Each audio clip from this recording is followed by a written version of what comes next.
कि बुद्ध कहते हैं ई पश्चिमो, मतलब मैं करता इसलिए नहीं, मैं जो बता रहा हूँ उस पे आप पहले देखो, उसके बाद विश्वास करो। सकते हैं कि भिक्षुनी के बाद आपका जीवन चेंज हुआ है, या लोगों को लगता है कि ये सब वैसे ही रहता जैसा। हम चुप थोड़ी ना रहेंगे, हम प्यार से मांग रहे हैं इनको, प्यार से हमारा दे दीजिए भाई।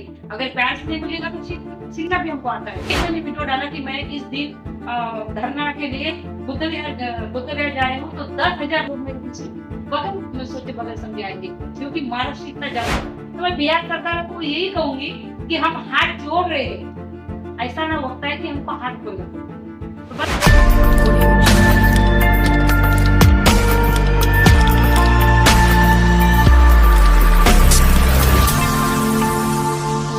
नमस्कार दोस्तों, मेरा नाम है रवि और आप देख रहे हैं द लाइट यूट्यूब चैनल।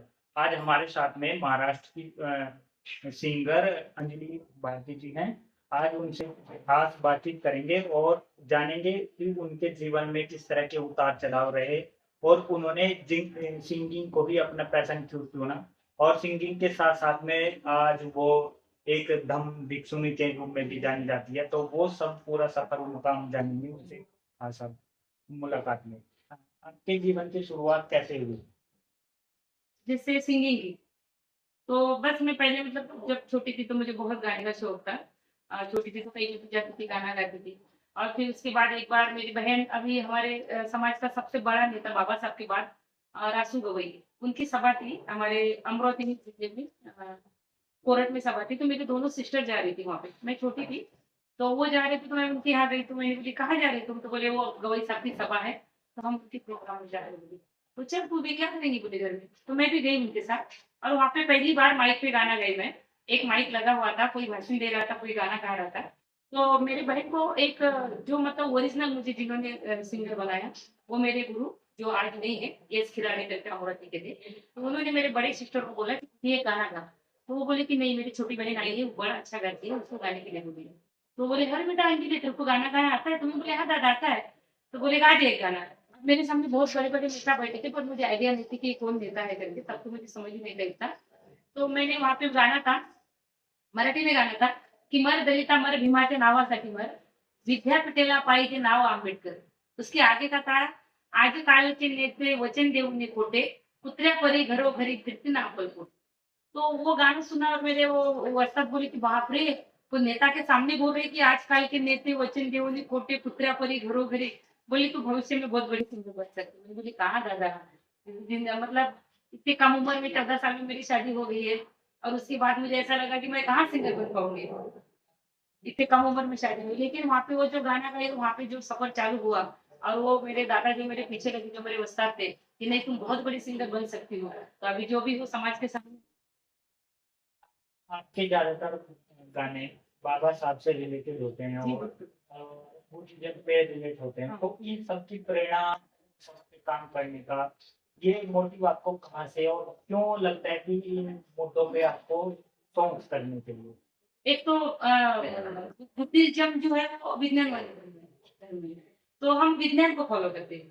मतलब अंधश्रद्धा, अगर जैसे कैसे बाकी के धर्म में ऐसा होता है कि बाकी का धर्म बोलेगा कि तुम ये खाओ तो तुमको खाना पड़ेगा, इसमें तुम विश्वास करो तो तुमको करना पड़ेगा। लेकिन ये बुद्ध धर्म ऐसा है कि बुद्ध कहते हैं ई पश्चिको, मतलब मैं करता इसलिए नहीं, मैं जो बता रहा हूँ उस पे आप पहले देखो, उसके बाद विश्वास करूंगा। बुद्ध कहते हैं कि मैं तुम्हारा मार्गदाता हूँ, मोक्षदाता नहीं हूँ, और मोक्षदाता कोई हो भी नहीं सकता। तो ये जो बुद्धिजन है, जो बुद्ध धर्म है, ये जो फॉलो करना है, मतलब हम विज्ञान को फॉलो कर रहे हैं, हम सच्चाई को फॉलो कर रहे हैं, हम खुद को जानने की कोशिश कर रहे हैं। बाकी के धर्म में ऐसा नहीं है।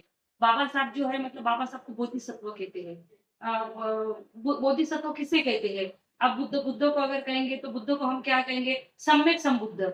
सम्यक संबुद्ध मतलब बुद्ध के पहले जो 27 बुद्ध हो चुके, उनको सम्यक संबुद्ध नहीं कह सकते। सम्यक संबुद्ध मतलब जिनको दूरदृष्टि होती है।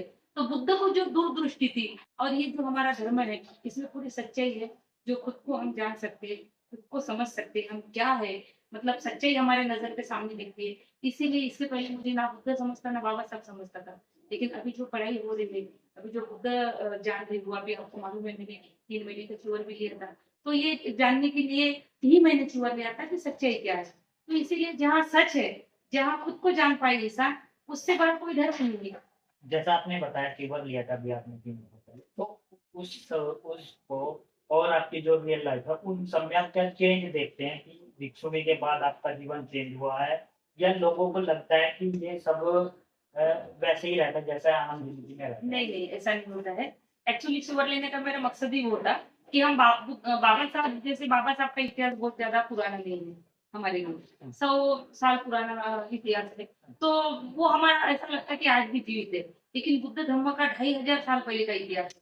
तो हमको ऐसा लगता है कि 2500 साल पहले सही में सच्चाई होंगी क्या, सही में भगवान बुद्ध की अस्थि रखी है तो सही में वो अस्थि सच होंगी क्या, हमको ऐसा लगता था। हम बाबा साहब फॉलो करते थे पर बुद्ध फॉलो नहीं कर पाते थे। अगर प्रोग्राम में मुझे प्रोग्राम करना है तो मैं रात भर बाबा साहब का प्रबोधन कर रही हूँ, पर बुद्ध नहीं समझ में आता था। फिर मुझे ऐसा लगा अगर बुद्ध को जानना है, 1935 में बाबा साहब ने येवली मुक्का में घोषणा की थी कि हिंदू समझ के, हिंदू बोल के मैं पैदा हुआ, लेकिन हिंदू बन के मैं मरूंगा नहीं। और 1935 के बाद 1956 में हमको बाबा साहब ने बुद्ध धर्म की दीक्षा दी। तो सोचो 21 साल बाबा साहब ने हर धर्म का अभ्यास किया, हर धर्म की पढ़ाई की, और उतने धर्म के बाद हमको एक धर्म लिया, वो है बुद्धिज्म।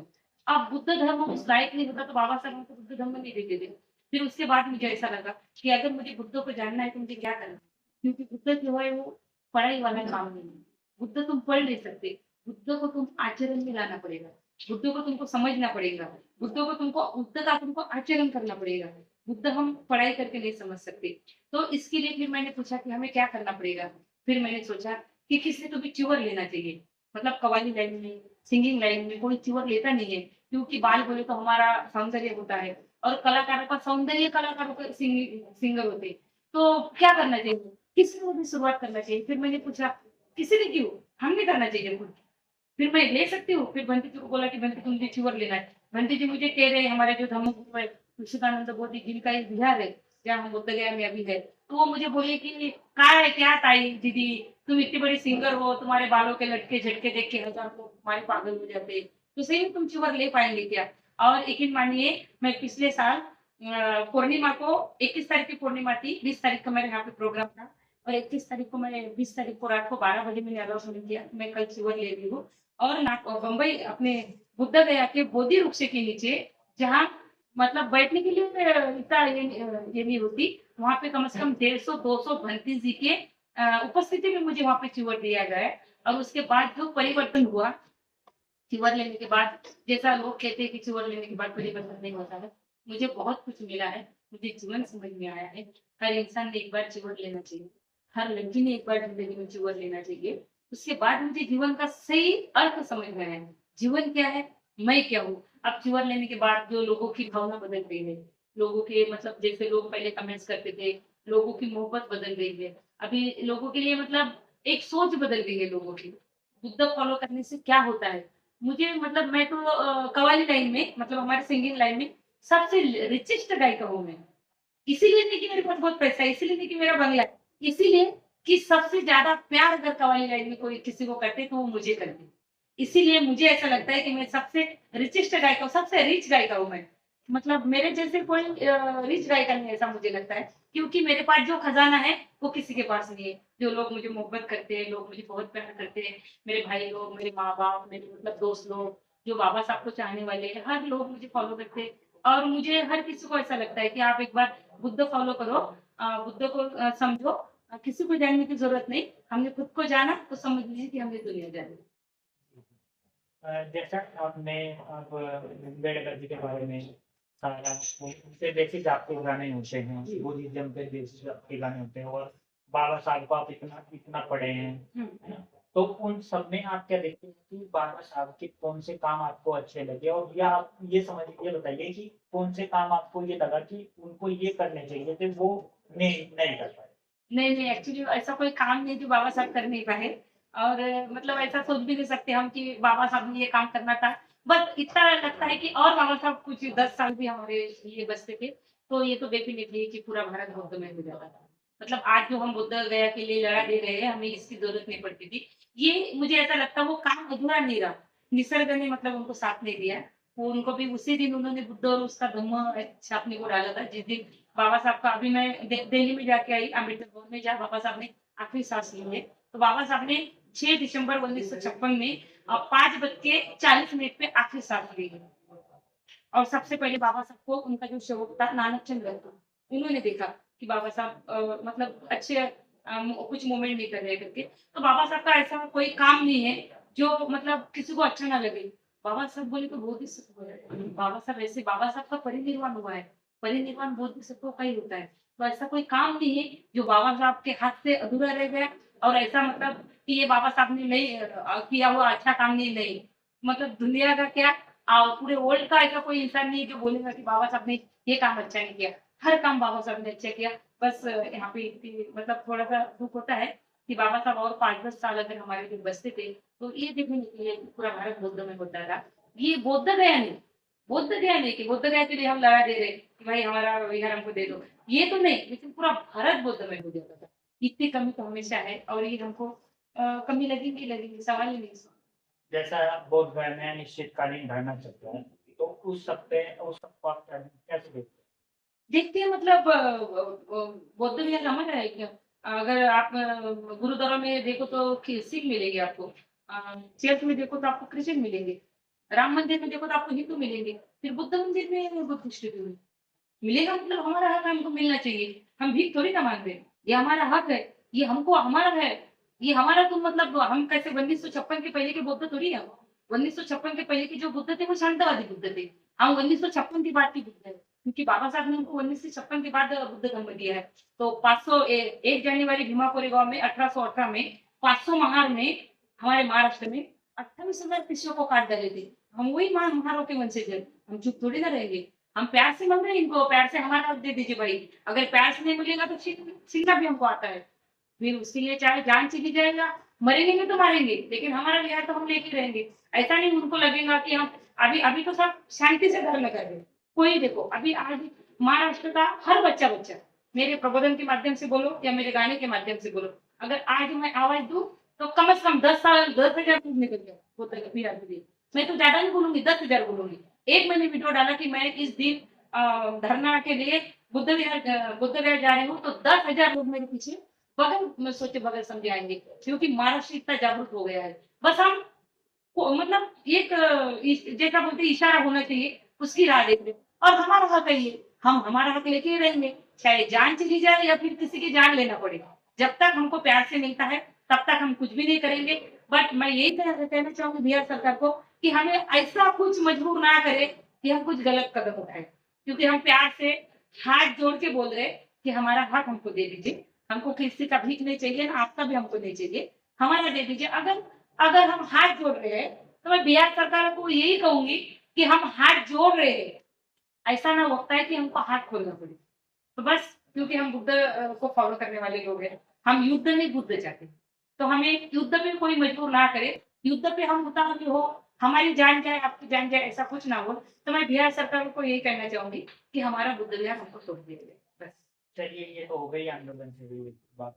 अब समाज की बात कर लेते हैं। जैसे मैं ये जानना चाह रहा हूँ कि जैसे आप समाज में काम करते हैं, जी लोगों के बीच में रहते हैं, तो समाज की आज के टाइम में मेन समस्या क्या है? शिक्षा को लेके, स्वास्थ्य को लेके, या हमारे लड़के आजकल जो बेरोजगार ज्यादा हो रहे हैं, शिक्षा की तरफ उनका अभाव कम हो रहा है, तो उन सब में आप क्या मोटिव किस डायरेक्शन में जाना चाहिए? क्योंकि बाबा साहब ने ये कहा था कि हाँ, शिक्षा वो दूध है जो मतलब पिएगा वो दौड़ेगा। तो उस तरह से उस तरह एक्चुअली क्या है मतलब महाराष्ट्र में या फिर पूरे भारत की बात करूंगी मैं, जहाँ भी जैसा बाबा साहब ने हमको बोला कि मराठी में कहते थे शिक्षण वाघिणीचं दूध है, मतलब शेरनी का दूध है, जो भी वो पिएगा वो तो दहाड़ेगा ही दहाड़ेगा। तो शिक्षण तो मतलब पढ़ाई तो आपको करना है। अभी हमारा समाज थोड़ा सा कहीं ना कहीं भटक रहा है, मुझे ऐसा लगता है। और बहुत सारा समाज भी ऐसा है जो पढ़ाई की तरफ भी जा रहा है। तो पढ़ाई की तरफ तो ध्यान देना चाहिए, बट ऐसा भी नहीं तुम गधे की तरह पढ़ रहे और पढ़ने के बाद खेत में जाके हल चला रहे, तो ऐसे पढ़ाई का भी क्या फायदा? अगर तुम में टैलेंट है तो तुम में कम भी पढ़ाई है तुम्हारी, फिर भी तुम कुछ ना कुछ कर पाएंगे, क्योंकि हम बाबा साहब के बच्चे हैं, हम बुद्ध फॉलो करते हैं, बाबा साहब फॉलो करते हैं। तो अभी की जो नई पीढ़ी है, तो मुझे ऐसा लगता है इंटरनेट का जमाना है। इंटरनेट के जमाने में बहुत ज्यादा इंटरनेट की तरफ जा रहे हैं, इसीलिए ज्यादा बेरोजगार हो पा रहे हैं लोग। कैसे पढ़ाई की तरफ ध्यान नहीं है, ज्यादा ये मोबाइल में लगे हैं, इंटरनेट पे लगे हैं। उसके बाद आजकल तो फैशन हो गया है, बहुत सारे लड़के लोग मतलब लड़का लड़की इसके चक्कर में बहुत सारे लोग गिरे हैं। अभी देखिए ना, युवा पीढ़ी में लड़की आगे जा रही है। लड़कियां देखो, लड़कों से ज्यादा लड़कियां पढ़ी है। कल की लड़कियां ऐसी थी, 15 साल 16 साल 17 साल हो गई, शादी कर दो। अब मेरी 14 साल में शादी कर दी मेरे माँ बाप ने, तो इतने जल्दी शादी कर दो। लेकिन अभी के जमाने में देखो, 30 35 साल तक लड़कियां शादी नहीं कर रही, लड़कों से ज्यादा लड़कियां पढ़ी है। और लड़के लगे हैं, कोई लड़के के पीछे लगे, कोई औरत के पीछे लगे। अभी फैशन हो गया है, लड़के लड़की के पीछे कम, औरतों के पीछे ज्यादा लग रहे हैं, इसमें ज्यादा पढ़े हैं। इसके लिए क्या हो रहा है, ना पढ़ाई पे ध्यान दे पा रहे, ना कुछ अपने को बिजनेस डालना है, इसमें ध्यान दे पा रहे। अब मैं ऐसा बोलती हूँ तो लोगों का ऐसा बोलता है कि दीदी ऐसा फर्स्ट बोलती है, लेकिन जो हो रहा है, जो मैं देख रही हूँ, क्योंकि मुझे रोज अलग अलग लोग मिलते हैं, अलग अलग लोगों में प्रोग्राम होते हैं। ऑल इंडिया में पूरी तरफ में, पूरे भारत में प्रोग्राम करती हूँ, यूपी बिहार मध्य प्रदेश आंध्र कर्नाटक छत्तीसगढ़ सभी तरफ। तो सभी लोगों की मेंटेलिटी मुझे पता है, इधर क्या हो रहा है, उधर क्या होता है। तो जैसे लड़के लोग जो है, लड़कियां मतलब बेस्ट, पहले से पढ़ाई में ज्यादा इंटरेस्ट ले रही, वो इसमें ज्यादा इंटरेस्ट नहीं ले रही। वो ज्यादा मतलब कल जो लड़कियां लड़कों में इंटरेस्ट लेती थी, आज वो पढ़ाई में इंटरेस्ट ले रही। और लड़की जो है, वो लड़की के पीछे औरतों के पीछे लगी है। तो मुझे ऐसा लगता है, वो युवा पीढ़ी को मेरा संदेश है कि तुम अगर इसमें पढ़े रहेंगे तो जिंदगी में कुछ नहीं कर पाएंगे। अगर तुमको लगता है कि बाबा साहब का हमको मूवमेंट चलाना है, बाबा साहब का मिशन चलाना है, तो ये सब पढ़ के, ये सब जगमगा चीज है 2 दिन की, तीसरे दिन अंधेरा ही अंधेरा है। तो ये तो बहुत नुकसान हो रहा है हमारे समाज का, कि पढ़ाई की तरफ बहुत कम ध्यान हो रहा है। तो अभी मैं यही कहना चाहूंगी मेरी युवा पीढ़ी को, कि ये सब बातों से निकल के आप पढ़ाई पे ध्यान दो। आपका टैलेंट है आप में, तो आप जिसमें भी मतलब मिट्टी में हाथ डाल करके वो भी सोना होना चाहिए, उसी बाबा साहब की औलाद कही जाती है। ये लड़कियों के पीछे दौड़ने वाले, दारू पीने वाले, ये बाबा साहब की औलाद हो नहीं सकती। मैं मेरे युवा पीढ़ी को यही संदेश दूंगी, अगर सही में आप बाबा साहब की औलाद हो, तो तुमको क्या करना है ये सोचो और खुद को जानने की कोशिश करो। आपके जीवन की अब तक सबसे बड़ी कठिनाई क्या रही है? इस पूरा प्रयोग का फैल रहा है। एक्चुअली मतलब जीवन में शुरुआत तो मेरी ऐसी हो गई कि अब बताती बैठूंगी तो पूरा दिन जाएगा। एक्चुअली मैंने जीवन पर एक पिक्चर निकाला था, संघर्ष भीम के बेटे का, और लोगों ने बहुत सारा उसको एक्सपांड किया। तो उसमें मैंने मेरी पूरी ओरिजिनल स्टोरी डाली है। एक्चुअली मेरी शुरुआत कैसी हो गई है, मतलब बहुत ही गरीबी से शुरुआत हो गई मेरी। आप सोचो 14 साल में जो लड़की की शादी हो गई, आज 14 साल में बच्चों को हमारे ऐसा समझ समझ नहीं आती। उस एज में मेरे माँ बाप ने मेरी शादी कर दी, और उसके बाद जो खुद के जीवन की शुरुआत हो गई, तो बहुत ज्यादा स्ट्रगल करना पड़ा मुझे जिंदगी में। मतलब आज जो यहाँ बैठी हूँ मैं, मेरी साइकिल की भी औकात नहीं थी, एकदम मिडिल क्लास से आई हुई हूँ मैं। लेकिन आज जो मतलब थाईलैंड जाऊंगी, प्लेन से सफर करूंगी, ये सब मेरे समाज की बदौलत है। मेरे समाज ने मुझे इतना कुछ दिया है कि मेरे नाम का प्रभाव मेरे साथ कोई दिखा सकती है, इतना मेरे समाज ने मुझे दिया है। तो कठिनाई तो इतनी आई है जीवन में, और इससे सबसे जो मुझे प्रेरणा मिली है, इससे जो भी निकल पाई हूँ मैं, तो सिर्फ और सिर्फ बुद्ध और बाबा साहब के विचारों से निकल पाई हूँ। वरना आजकल अगर मेरी स्टोरी सुनेंगे तो मैं ऐसे हालत से निकली हूँ कि मेरी जगह अगर कोई दूसरी लेडीज होती, एक तो गलत रास्ते से चले जाती, या फिर आत्महत्या कर लेती। पर मैंने नहीं, मैं बाबा साहब की बेटी हूँ, मैं दुनिया से लड़ी हूँ, तो आज अंजलि भारती बनी हूँ। और मेरी पिक्चर देख के बहुत सारे लड़कियों में ऐसा परिवर्तन भी हो गया है। तो बस मैं सोचती कि मेरा पिक्चर देख के 5 लड़कियों में भी अगर परिवर्तन हो सके, तो मैं बोलूंगी कि मैं जीत गई हूँ। तो अब लोग मुझे फॉलो करते हैं, मैं बहुत सारे मेरी स्टोरी इसीलिए लोगों को बताती हूँ कि लोगों को एक प्रेरणा मिलना चाहिए। लोगों को लगना चाहिए कि दीदी ये दुख से आई है, आज अंजलि भारती बन सकती है, तो हम क्यों नहीं। तो इसीलिए ये बताती हूँ। लेकिन अभी अब पूरा स्टोरी बताऊंगी तो बहुत सारा समय हो जाएगा। नेक्स्ट टाइम आपकी जब भी मुलाकात रहेंगी, तो डेफिनेटली आपके लिए 2 घंटे निकालूंगी और पूरा स्टोरी आपको बताऊंगी। बहुत बहुत धन्यवाद दीदी, आपने तो ये मेरे भाई है, मतलब प्रीतम भाऊ कापसे, ये शिवसेना युवा नागपुर के अध्यक्ष है। और आप अगर कुछ शुभेच्छा देना चाहिए तो दे सकते हैं चैनल। हाँ, बता दीजिए अपने बारे में। मैं नागपुर से युवा सेना जिलाधिकारी। बहुत अच्छा लगा यहाँ पे, मैं फर्स्ट टाइम दीदी के साथ में आया हूँ, तो यानी बहुत अच्छा लग रहा है मुझे यहाँ आके। अच्छा बेटी है उनका। तो आप दीदी के कैरियर से मतलब कैसे क्या प्रेरणा लेते हैं कि उनका कैसे संघर्ष से सामना रहा, और अभी कैसे लोगों का प्यार मिल रहा है, तो उन सबको आप कैसे देखते हैं? महाराष्ट्र में दीदी को बहुत सारे लोग प्यार देते हैं, और अभी के जमाने में तो ऐसा कोई नहीं कर पाता जितना दीदी का नाम है ना महाराष्ट्र में, तो किसी का नहीं है अपना। चलिए, बहुत बहुत धन्यवाद, आप लोगों ने अपना कीमती समय दिया। तो दोस्तों, हमारे साथ में थी अंजलि भारती जी, जो महाराष्ट्र से हैं और एक सिंगर भी है, इनसे खास मुलाकात हुई। तो, अगर आपको हमारे वीडियो अच्छा लगा हो तो इसे लाइक करें, शेयर करें और चैनल को सब्सक्राइब करें। जय भीम, नमो बुद्धाय, जय संविधान।